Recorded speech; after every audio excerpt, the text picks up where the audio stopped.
We'll now look at layer groups, which is one of the more powerful commands in PowerTools.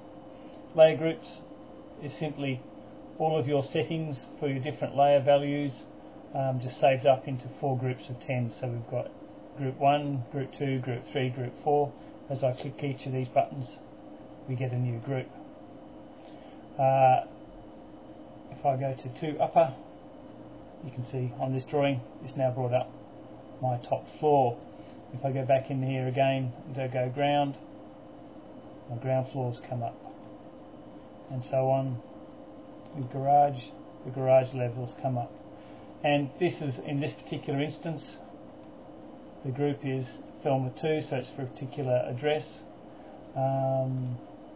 Upper tiling, here's my upper tiling layer, so it's put some values into the background and it's showing where some timber floors going. So you can create these for anything you like.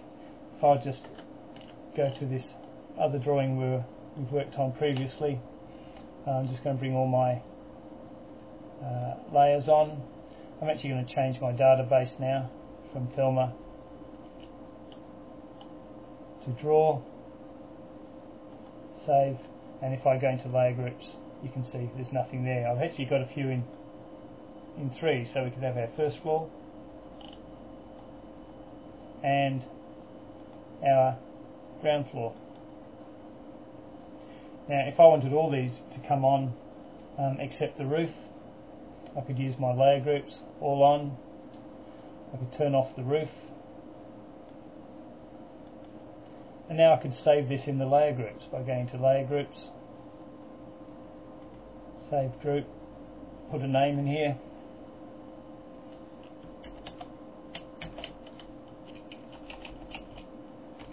no roof, and pick on a button. I'll just go first now, and we go back to the one we just created, no roof. This brought this up with no roof. I could put the roof back on and resave that by going reset group and no roof, again back to the first floor. This time when I select no roof, the roof lines are actually there.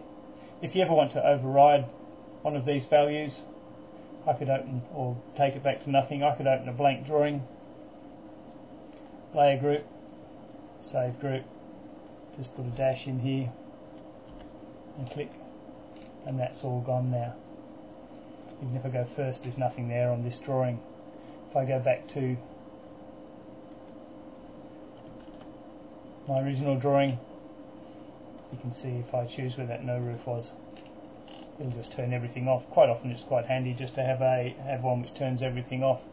The other buttons that were in here were for printing, so once you've set up your printing with your in print preview, you could actually say the many different types of prints that you want for each particular layer group. Hit the print button and it will print all those buttons out and change the layers each time for each particular drawing.